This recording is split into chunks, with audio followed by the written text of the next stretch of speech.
Welcome to Let's Talk Personal. I am your host, Frances Reimers. Thank you for joining us again this week.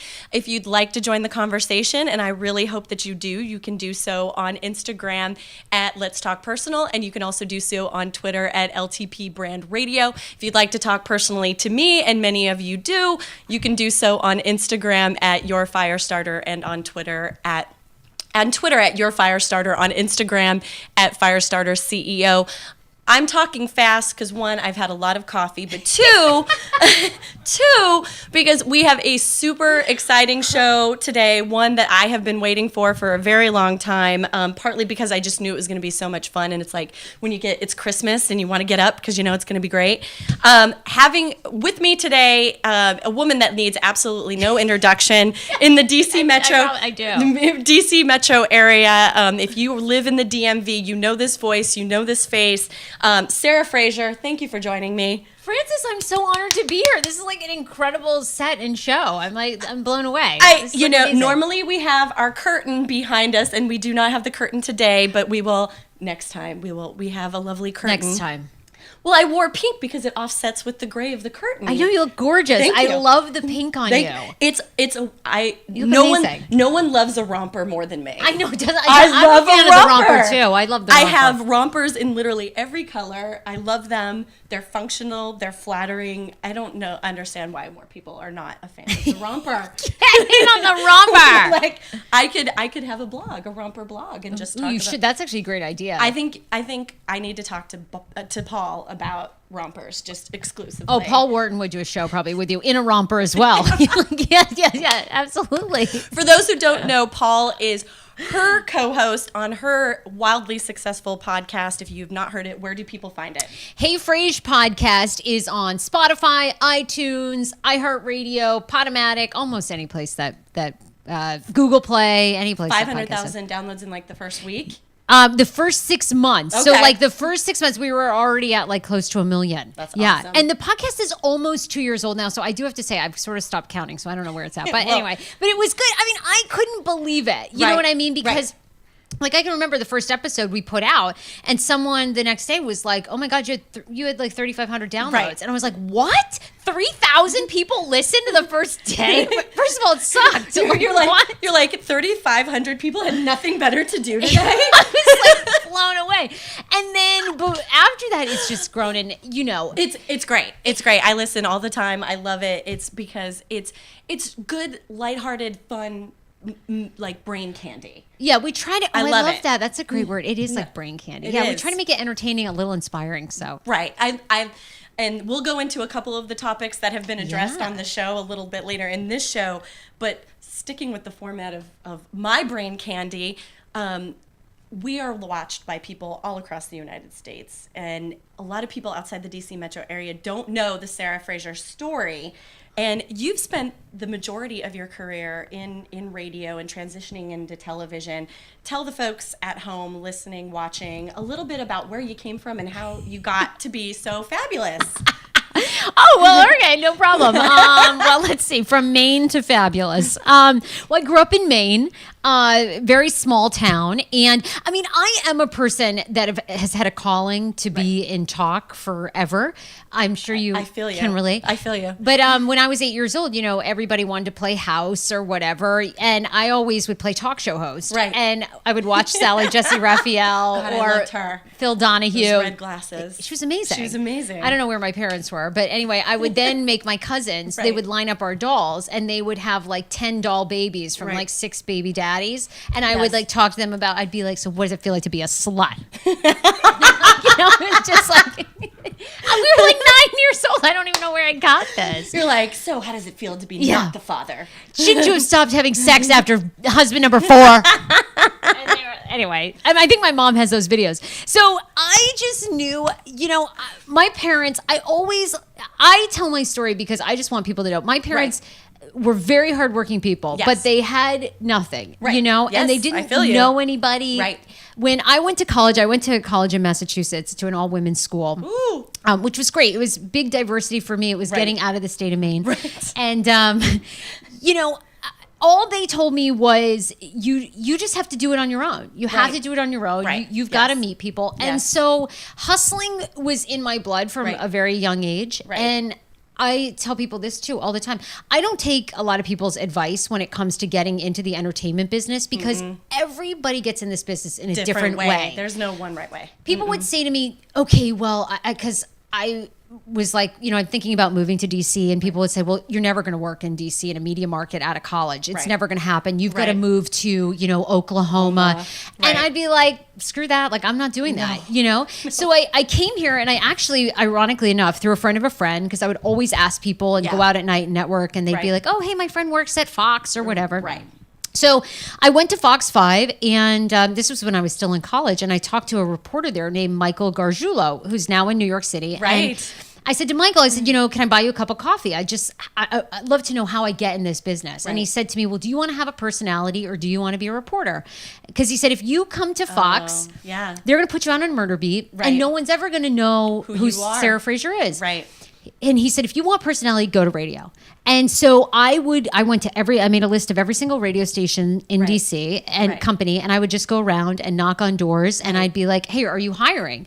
And there was a station, Z104, that I remember Z104. needed a promotions girl. They needed someone to give out t-shirts. And I was like, yes. And I never said no, which actually doesn't serve me well now. Because now, I'm overextending myself to the point like I need a break.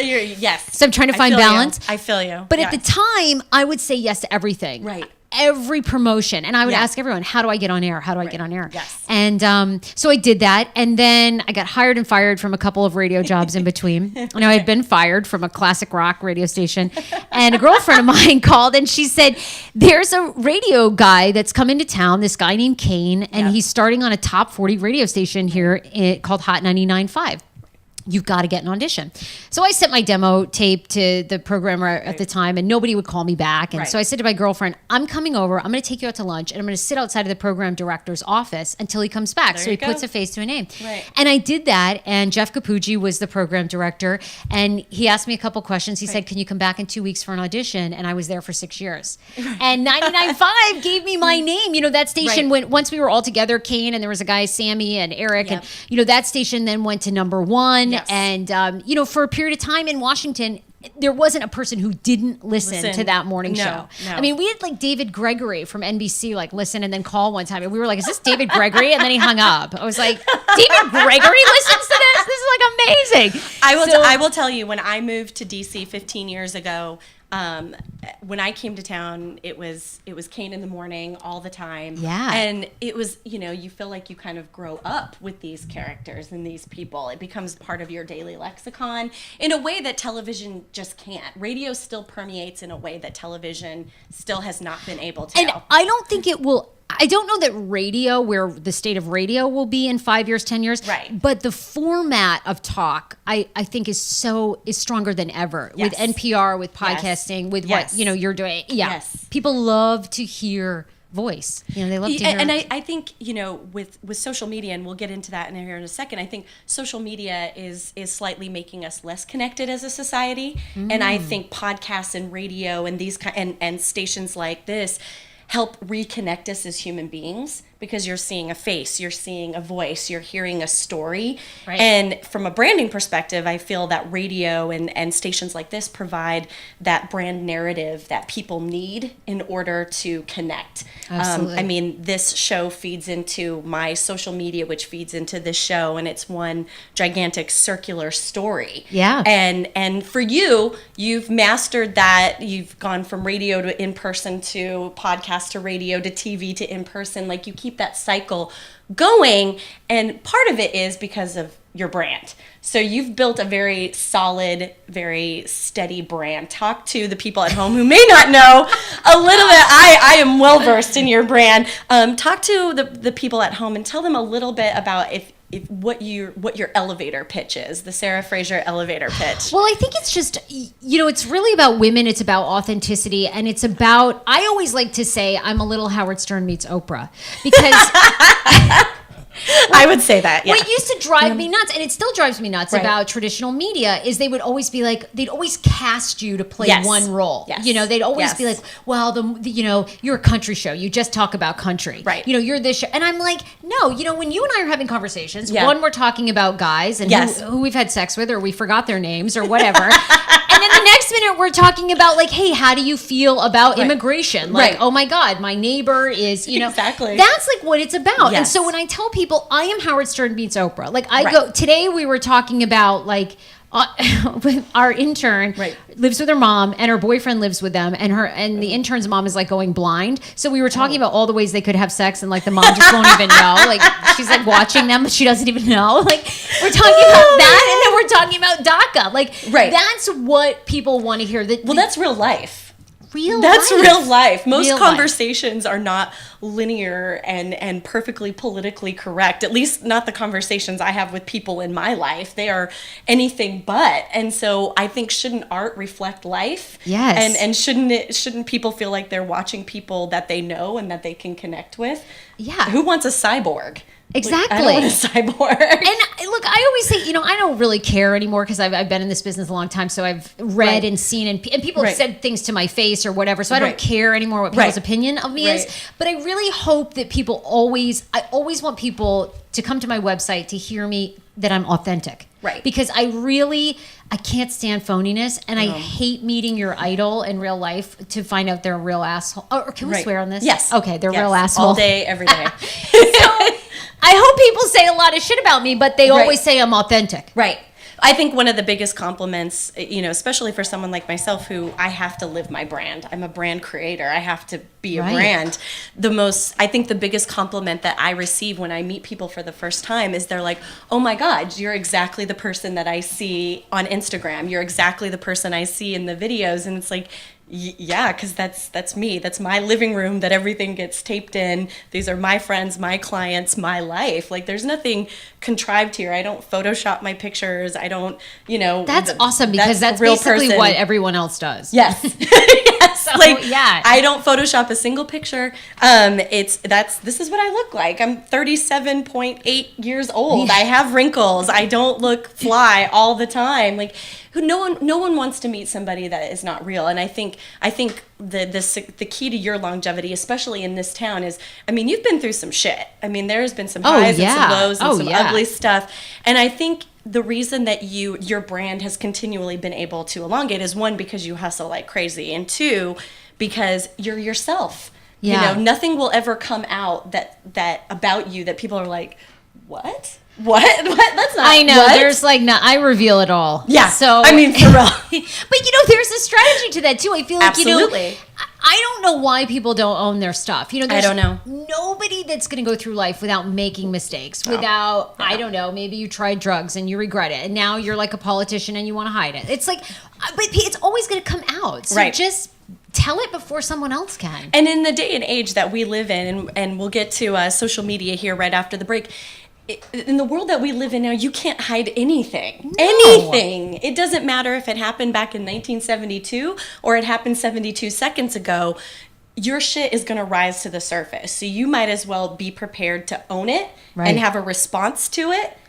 Or just you're going to swim in your own regret, because if you are a personality, people are going to come at you. There's a Yeah. wonderful book out there that I read a million years ago, and it's called Tripping the Prom Queen, and it's all Oh. about how women they sabotage, like, whatever they deem the woman who is the prom queen, that they sabotage. Oh yikes! And oh no! Yeah, I mean, it's a very eye-opening book about the social construct of women, but of women groups. But it comes to light that if you've got shit and you are the prom queen, people are going to come at you and they're going to try to reveal it. So you either need to be prepared to own it, Right. and be like, yeah, I did that. Like, Yes. What? I mean, no one died. Life goes on. Or you better hide your tracks really well, but you can't. No one can hide their tracks anymore. Not anymore. Not anymore. Everything can be found out. Every child you have with some random woman in a hotel room, every all that. I mean, all of that stuff is always going to come to the surface, and I always appreciate people in the media who are just like, this is who I am. Like, fuck it. Like, this is how I mean, your swimsuit special that you did was. Oh, I'm doing more of that to come. Yes. Are you really? Yeah, it was a thing that I came up with an idea about a year ago called Rock Your Bod, which was a positive body image rally here I love it. in DC. Yes. And I have had body image issues since I was 12 years old. You're talking to the queen of body issues. I started, Nobody hates my body more than me. Right. Yeah. I mean, I totally empathize with that. Right. I was 12 years old when I started my first diet. Right. And, being in the media business, It's cruel. It's cruel. It's cruel. I mean, I would be on Yeah. Fox and, people would write to me and they'd say, oh my God, you're so pretty if you just lost 20 pounds. And you're like, what?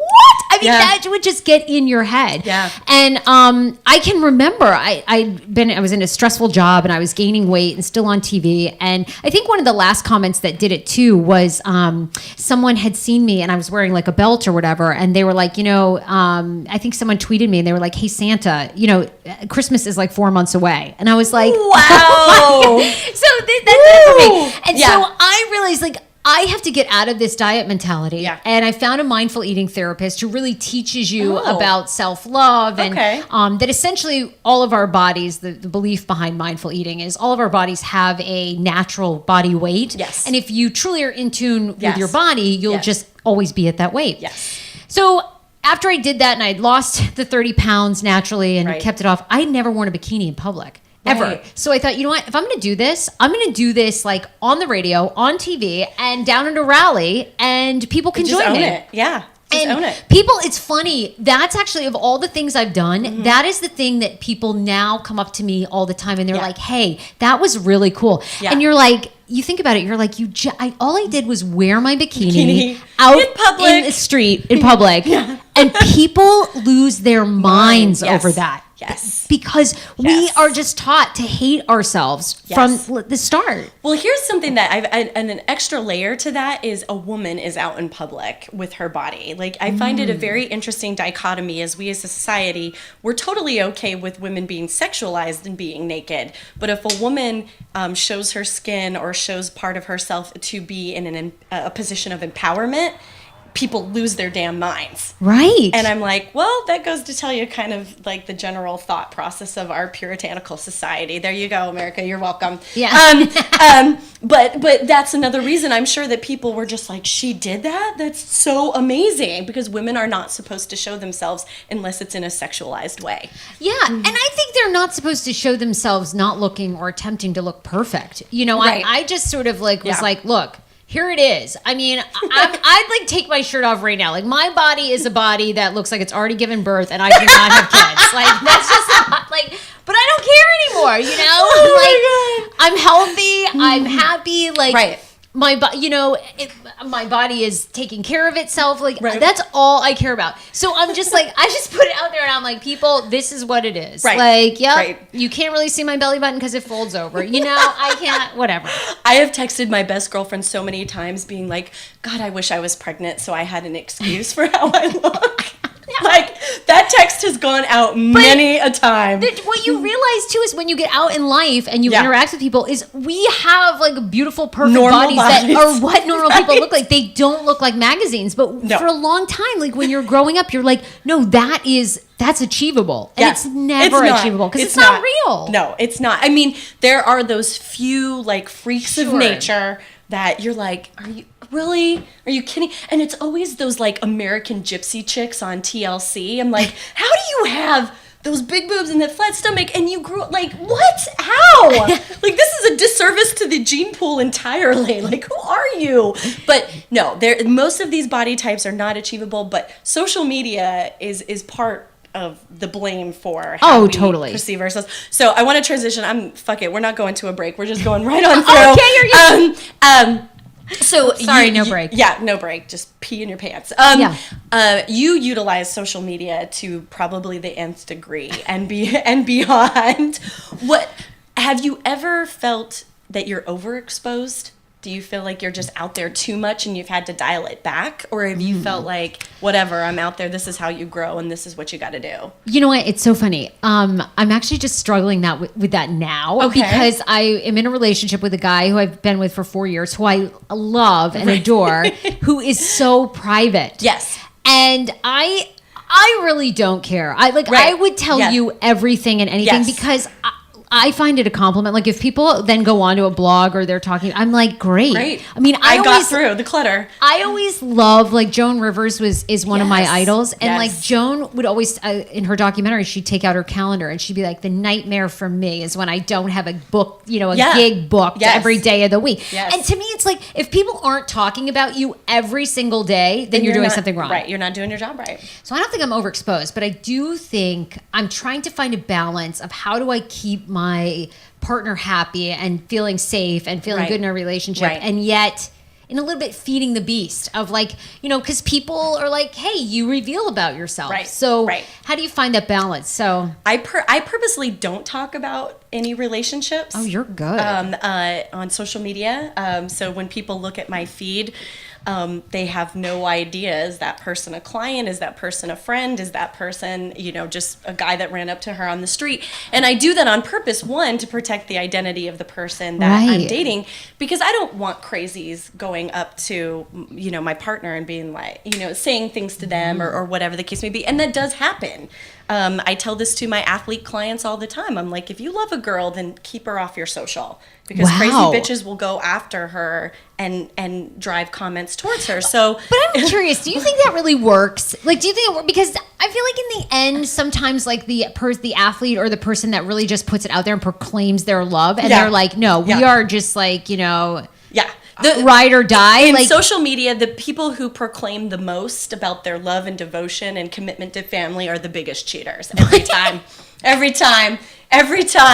I mean, that is just that is overcompensation, in my opinion. Like, if you're in a relationship, you don't have to like put it out there every single day in every single post. Like, respect that person and their boundaries. All right, well, there you go. I mean, and so I purposely keep my social media very ambiguous about who I'm dating, and one, so that person doesn't feel like they're being thrown into my celebrity. They're being thrown into my life, and they can go about their life and do their thing, and nobody is bothering them. And two, because we're in the public eye, and I like to leave a little bit of something to myself. Oh, that's really good. And there has to be something that is sacred, right? Like the craziness of my family, not sacred. I'll put it out there, where I'm from, girlfriends, places I go, celebrities that I know, totally not sacred. And so I've always felt that who wants to date a woman that, one, is type A plus. That's enough to deal with on its own. Sure. And so I'm like, I have to leave something sacred. And so the relationship, especially if it's just getting off the ground, let's just keep that off of social in any sort of lovey-dovey way. Yeah, that's a good idea. Because then always, inevitably what happens in my life, the second I put something out on social in a lovey-dovey way, the relationship goes down in a fiery crash. And then I'm like, remove picture. It's a curse. And so I dating relationships is one area where I tend to keep that off limits. And also, flat out, it's bad for business. Right. It's bad for business. I hate to say it, but as a woman, this is a very bizarre dichotomy that we have, is if you appear single, it's better for business. Oh, wow. Really? Yeah. Okay. Oh my God. Well, then I'm single. And ready Forget to mingle. that. Yeah, okay. I mean, working with athletes and executives and celebrities, like, if I have a husband and kids back home that I have to run to, that reduces their interest and their willingness to engage with me. That like sucks. That's a lot of pressure. It super sucks. Yeah. It super sucks. But that's the game, right? We work in a business of appearances. And for we women, part of that appearance is how we look physically, and part of that appearance is the perception of what our life is. Wow. And when I'm dealing with 19, 20, 21, 22-year-old men who are making millions of dollars, they want someone who is dedicated to them. They don't want someone who is running home to take care of a husband and a couple of kids. Yikes. So that it's is so much pressure. But it's, I deal with it, and you deal with it in your way, but I relationships are something that I keep off the grid. Because it always gets ugly in some sort of way. Like somebody reaches out to them, or my significant other's probably getting emails. That bitch. I think you do a good job of like kind of keeping him off the radar. I don't feel like you expose him. I'm with you. I never post pictures of him ever, because I think then it's just harder for people to kind of figure out who he is or whatever. Yes. So I do really try to keep that. Yes. Keep that there, but I'm always trying to get him to come on the podcast or something. Come on. Yeah, because it's only his voice. People wouldn't know it's him. I feel like now though they do, like with the internet, I feel like even there really are people. There really are people that have nothing better to do than to become fucking Columbo, and they're like, oh, who is it? And it doesn't take long to, people can see who you like and it doesn't take long from. But I do want to know on your podcast, you mentioned your good-looking friend that can never be in a relationship. When we're off air, I want to know who this is because I think I know who it is. But so good. I can't wait for you to tell me what you think I is wrong. think I know who this is, but I think I know who the person is. I don't know what's wrong with them, but I think I know who it is. So we'll talk about that. Good. But back to social media. What is your favorite platform? Which one do you think gives you the best bang for your brand buck on social media? You know what I am obsessed with now because it is such a beast, and I used to think, Facebook is dead. I'm like, who's on Facebook? My parents. And I'm like, no, Facebook is everything again. A monster. It resurrected itself from death. Mark Zuckerberg is a genius. He is a genius. Mark Zuckerberg is essentially the new Steve Jobs. Pretty much. He is that guy. Yeah. So right now, the only two platforms, I really do think the two platforms that matter the most are Facebook, Instagram, and I actually would say LinkedIn. I do tons of business through LinkedIn. I know, and I'm not so savvy on LinkedIn because, again, I used to think, oh, please, who's on LinkedIn? My dad, a couple of old guys who need a job. And now I'm like, everybody is on LinkedIn. Yeah. So those three, I think, are the beasts. Funny thing, an interesting thing about LinkedIn, an article came out in the New York Times last week, 2 weeks ago, that the majority of women on LinkedIn aren't even using it correctly. Like they're not optimizing it to the fullest extent. They're not using it correctly. They're putting inappropriate pictures, or they're just not using it.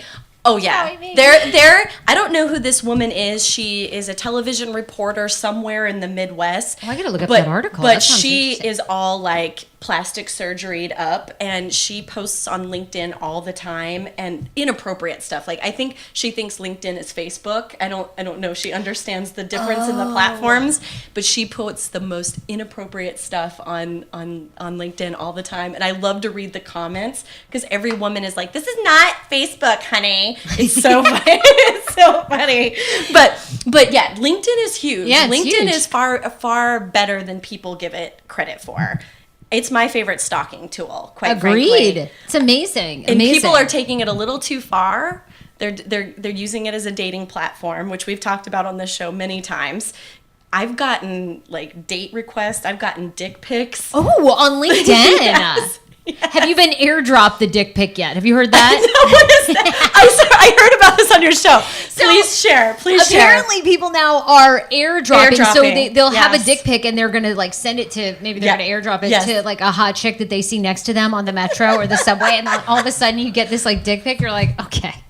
First of all. But I don't know. I might be like impressed. And then if you're on the metro, I don't want your dick pic. You're like looking around trying to match the penis or match the picture. Like, does that guy look... Race would definitely narrow this down a lot faster. Oh my God. Like, are you wearing that outfit today? Like, is that you? Is that you? Oh my God. Airdropping? Airdropping dick pics. It's a thing. What? Mm-hmm. No, stop.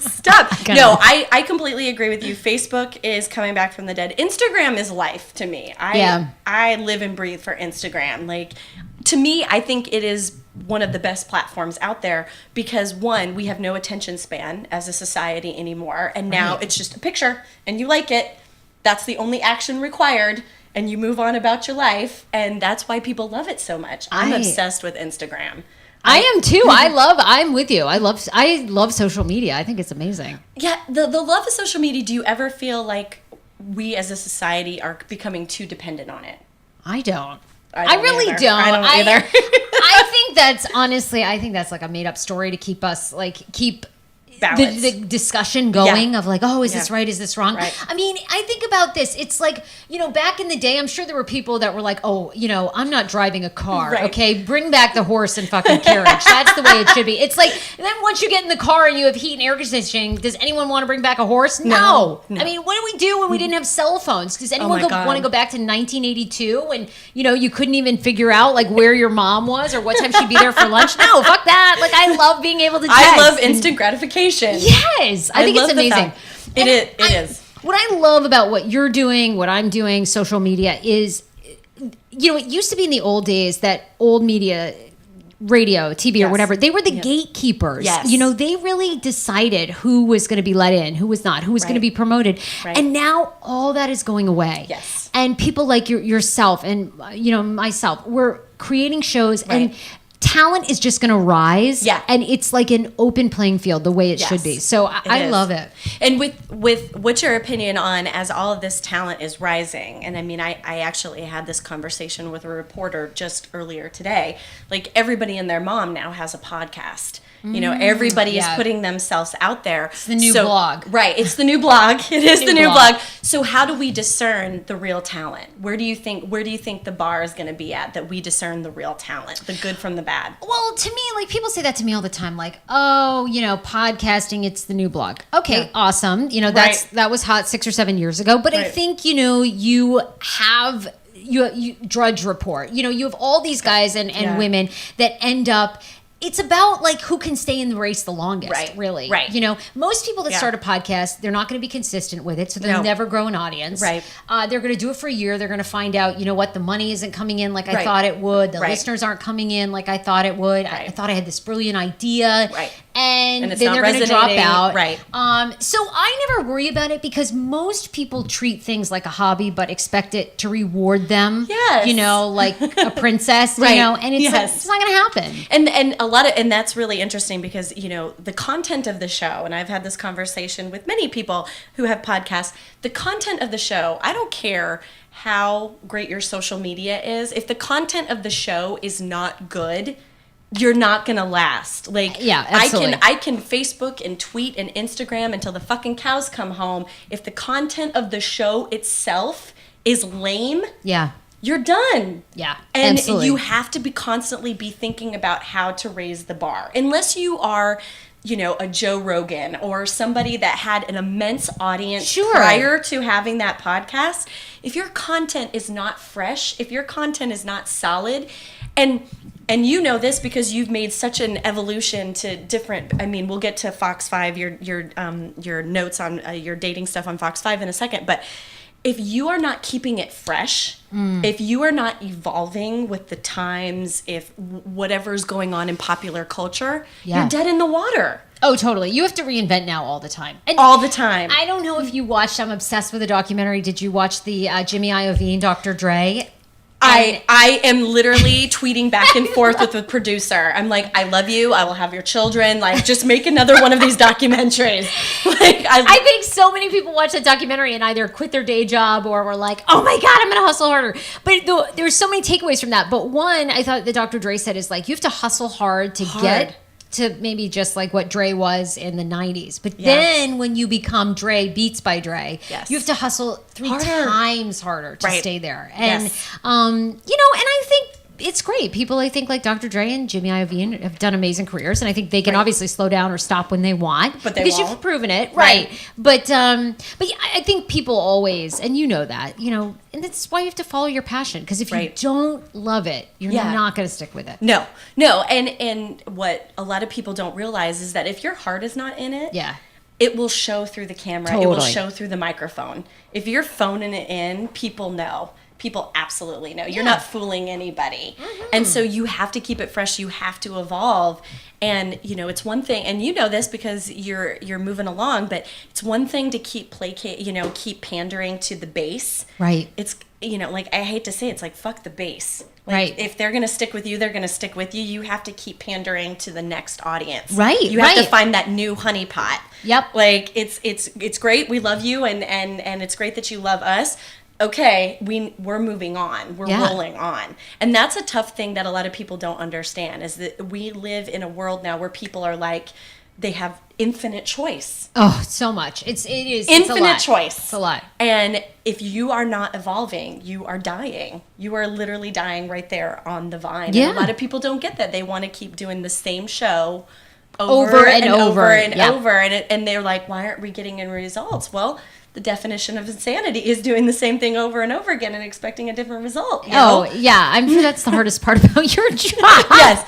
Yes. I can imagine. It's you know, that's a challenge, but yours too. I mean, you know, people are like, well, we you know, we can talk about popular culture all day long. What's the next new thing for Sarah Fraser? Totally. Yes. Oh my God. Yes. And I'm always working on that. The next new thing. Yes, I know you are. Nobody is working on the next. You and Pamela Sorensen. Do you know Pamela Sorensen? I love Pamela. Like, yes. every time I talk to her, she's gotten some new fandangled thing up in her head, and I'm like, God, I live and breathe for you women. She's like, amazing. She's a machine. Yeah. She's a freaking machine. Yeah, she is. She is the most nicest machine on the face of the planet. But if you're not evolving, you're dying. But totally. Speaking of your evolution, what a lot of people who are not in the DC metro area know is you are also on Fox 5 as well during the daytime. Yes. And you do your little dating tidbits, and it's basically like a live television advice column. We do advice. We do Tuesday Talkers, Right. and I'm actually working on a true crime podcast because true crime is super hot in the podcasting It's very, world. very hot. Yes, which will be out very soon. Talk about that. Fox is going to be Inquiry minds making an wanna know. announcement. Well, I can't say much beyond On that. that. Okay.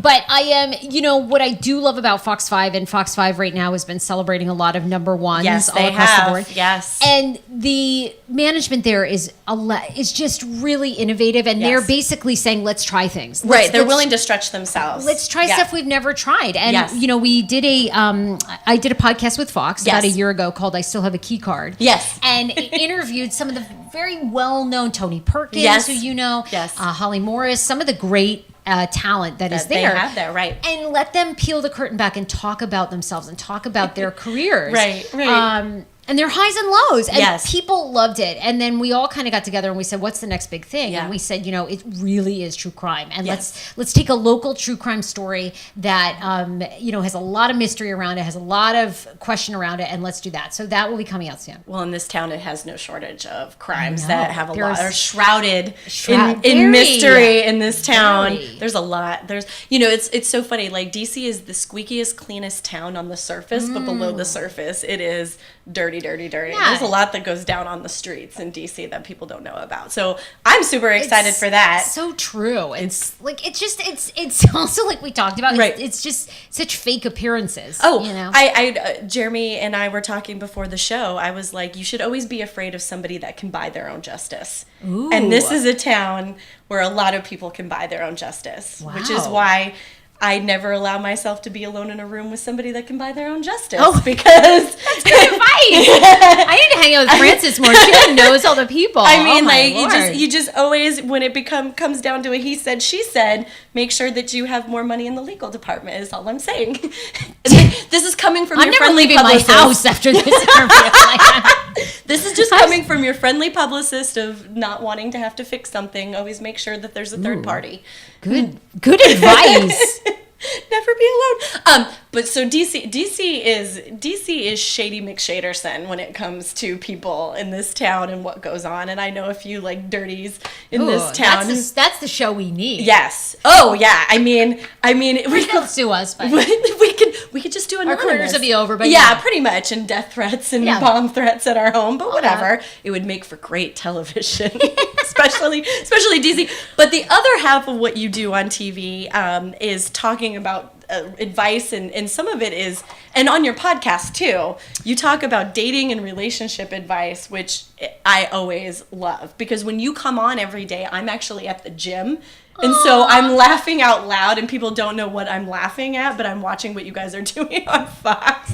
And I wanted to make sure that I got this correctly. So one of my favorites that I saw was, do open marriages really work?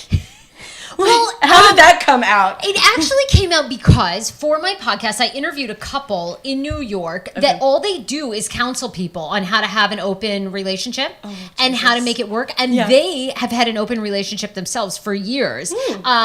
Loved them, fell in love with them, thought that, here's my thing, and I'm sure you discovered this too, but, when we sort of criticize her, we think, oh my God, that person's nuts. Like they're doing that. You know, once you sit down with them and you talk, you're like, actually, that kind of makes a lot of sense. Right. And, I don't know if people buy their argument or not, but I think they just feel like every human is different, and some are just not wired to be monogamous. And trying to force somebody to do that is just setting things up for disaster. So let's have an open relationship where everybody feels like it's okay. So I'm not in one, but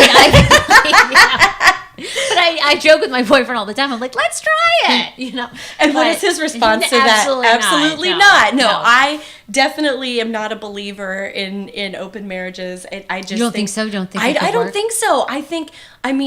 I know my level of crazy, and I think first of all, if you're going to do that, you need to be cognizant of your level of crazy. And I know my level of crazy, and I would be cool with that for probably about 2.2 seconds, but there would be a day where I'm just not feeling it, and that's when it would just explode. We're talking like Hiroshima type destruction, and because I have that yin and yang feeling on that topic, it's best to just not. We're not going to go there. We're just not going to open Pandora's box on that one. I don't think it's for everybody. I think you have to. Yeah. You got to really be wanting it. But when you interviewed this couple, did they really? When you walked away, were you sold? Yeah, for a minute. Absolutely. Oh yeah, I think because I think there's a lot of people, and this, like we were talking about. I think there's a lot of people already doing it, you know, and there's just everybody has different arrangements that work for them. And I think the biggest thing that you find out, for me, the biggest thing I found out in life is nothing is black or white. No. Everything operates in the gray. Yes. Everybody, for what works for one person doesn't work for the other. You know, everybody really has to customize it. So I think it works. Yeah, I think it can work. It can work. It can, yeah. Not for either one of us. No, I would try it almost anything, so I would try it. Like, why not? Like, I'm just be curious. I would try it. I know how that story is going to end, and it's not going to be pretty. Yeah, and I think most men have they have an issue with it, maybe more than women. I don't know. So. I feel like yeah, they don't want something pissing on their lawn. I think it's very territorial. No way. So one thing we talked about before we went on air is open audition for new girlfriends. Yes. I definitely did not want to not talk about this, because I think you and I are just willing to admit it out loud. Oh, sure. I think this is something that a lot of women deal with at a lot of phases of their life. What we were talking about before we went on air is Sarah is very successful. I'm mildly successful. But what we're dealing with in our life is that when you become successful or when you launch out on your own, your girlfriends tend to disappear. Yeah. And disappear from your life. And I'm not talking about the natural flow of life of people get married, people have babies, things move on. I'm talking about like full on disappear. It's not a ghosting. They have like left the country. Yeah. And as women, how do we deal with that? How do we evolve from that? What do we do? And I said, I'm thinking about just having open auditions for new girlfriends. I might go with you. Because, I'm like, yes, I'm busy, and yes, I have a business, but I still want to party. I still want something to do. What are your thoughts on that? Well, I agree with you. That's happening to me, and we were talking about this. It's funny. I felt like in the past year, since I've started my own business and my own podcasting business, that's caused a lot more. I've kind of received a lot more hate mail from women. Yes, and girlfriends. All of my hate mail comes from women. Yeah, than I have from men or male friends, and I am a little surprised at that. Yeah. But I'll tell you, my grandmother always gave me this advice, and she always said, you can count your dear friends and your true friends usually on your thumbs. Right. Yeah. You know, and Yeah. you usually have two in life, you Right. know, that really are going to be there, you know, through thick and thin. Right. So I take things now in my 30s way less personally. And I think you probably know this too, but I think it is very hard. It is super hard to follow your dream. You know, Yes, it is. when I left 107.3, you know, the last job I had, I told this on air, you know, on my podcast, but I was offered $195,000 to stay and just do middays, which is unheard of. That's insane. That's it's insane radio money. Insane radio money. I mean, people don't make that money anymore in radio. No. Or television in some TV. stations. Yeah. Or TV. And I walked away from that money because the problem is when you're in that position, you are always being told what to do, what to say. You're never creating. You're never creating because for a lot of radio stations, the idea right now is let's play it safe. Yes. We can't rock the boat because we're already in huge financial debt. So we're going to stay as safe as possible. Yep. Stay the course. So I walked away from that and I bet on myself. Yeah. But that is very scary. And once you have a family, once you have a mortgage, once you have a partner that relies on you, it is hard to do that. And I think what happens to a lot of women is they play it safe. And I get it. It's scary. You know, it is like when I walked away from that, I sat in bed at night and was like, oh my God, what the fuck did I do? Like, why did I do that? Oh my God, what am I going to do? I'm making 10 cents on this podcast. Why did I do that? You know, so Come on, Amazon money. Come on, Amazon money. So, but you keep chipping away at it. And then you're like, oh my God, I'm making money, but I'm actually making money from the content and the great vision I had. Right. So I think women, unfortunately, get very, you know, I feel very sad. We're very emotional people. And I think it's hard for them to see the woman who bet on herself. Right. And that's hard to sit by and watch. Right. And, you know, and it's funny. I think, you know, many times throughout my life, I've been like, fuck this. I gotta do what's best for me. Like, Sure. I was married, got divorced because I was like, I need to focus on what's best for me, and rolled out and lived in pretty much abject poverty until the next opportunity and the next, you know, round of blessings came into my life, and rolled with that blessing and rolled with the next, and here I am. And I think that you're absolutely right that for some women, seeing other women who are just like, I have to bet on me first. I have to get to the finish line for me. Yeah. And that's really hard because they're like, oh, well, I made all of these decisions for all of these other people. And I'm like, well, those people aren't paying my bills, so I don't give a fuck. And that's hard to see. But here's the other thing, like, and we were talking about this before we went on air, like, I'm happy for your success. I don't sit there and, or like Jen Heck, who also has a show on this station, I'm like, go on, girl, do your thing. Like, her success does not shadow my success. Your success does not shadow my success. There's plenty of room at the table. For everybody, right. And I think that is the mantra that women really need to dial into, is my success doesn't mean you won't be successful. I totally agree with you. And I hope more women are getting there. But it's scary. I mean, I have empathy for, like, the women that have kind of come and gone in my life, because I know how miserable that is. Right. You know, I mean, I've been there in certain parts of my life. So, but I'm with you. There is room for everybody. And it's also a lot of energy when you're jealous, when you're angry at someone, when you hate on someone. It's a lot of energy. It's a lot of energy. And you start shifting that energy to, like, hey, you know what? I'm just going to go harder. I'm going to get it, you know? Right. I mean, you know, it's interesting to me when I look at other people, like what you're doing, other women who I love are doing. I look at your stuff and I'm like, oh shit, that's a great idea. Why am I not doing that instead of, oh, well, she did a photo shoot today. Nah, it's like, well, then get off your ass and go do a photo shoot for yourself. Like, shut up. Like, move on with your life. And the only time I hate on women is where I'm like, stop selling your body to get attention. Yeah. I don't need to, you know, reveal myself and Photoshop myself up to get followers. Believe me, I get dick pics every day, completely covered. So, like, cover yourself up. Have some respect for yourself. Yeah. Through LinkedIn. Penis pictures, even in a snowsuit. I mean, you know?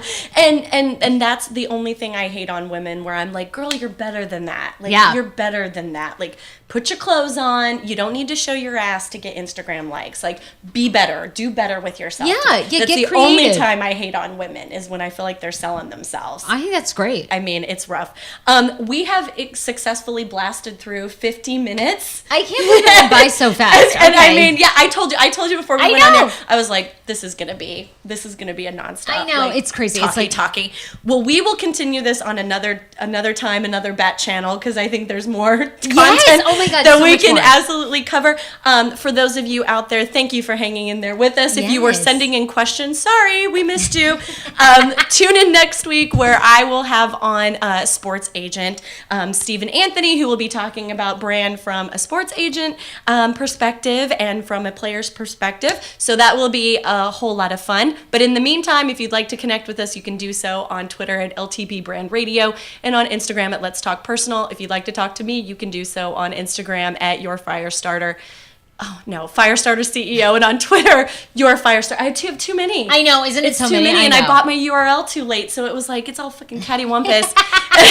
But if you missed part of this show, you can absolutely check it out later on letstalkpersonal.com. I will have the whole episode. I will hand it to Sarah. She will do with great, wonderful things. But thank you for tuning in. Thank you for coming Francis, on. thanks. This was amazing. I love it. I love you. Thanks, everybody. Have a great night. Take care. Bye.